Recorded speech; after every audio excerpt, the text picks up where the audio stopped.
大家好，我係 Trisha， 歡迎收聽安播足球快訊。禮拜四凌晨，歐冠四強首回合有第二場比賽，馬德里體育會主場對阿仙奴。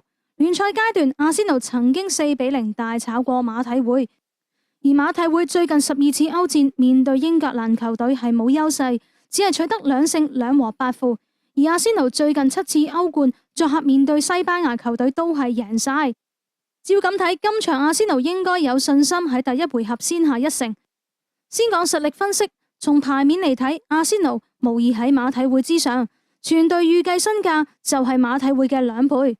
但馬體會今屆歐冠進攻表現強勁，一共入34球，係佢哋歐冠史上單屆入球最多嘅一次。喺8強面對巴塞嘅西甲內戰，原本唔被睇好嘅馬體會最終贏巴塞。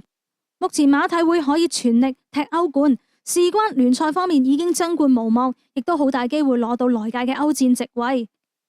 輪到講另一邊，今屆阿仙奴12場歐冠只係失過5球，防守能力好強，就算同馬體會踢對攻戰，阿仙奴應該都係佔有優勢。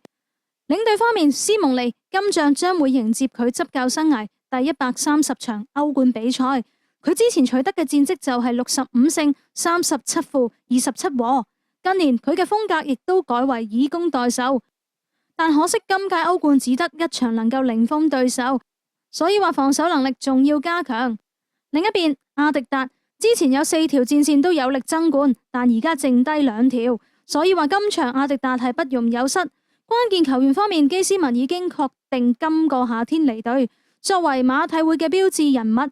隨住年紀越嚟越大，佢嘅爆發力已經大不如前，但及時轉型亦都令佢具備更大嘅威脅性。除咗射門之外，佢嘅傳送亦都起咗關鍵作用，經常為隊友創造破門良機。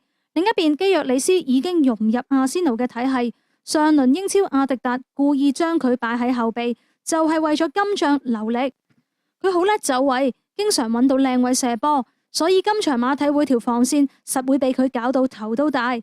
傷停方面，馬體會嘅基文尼斯同巴里奧斯係傷缺，阿仙奴嘅米基、美連奴同天巴係因傷要缺陣。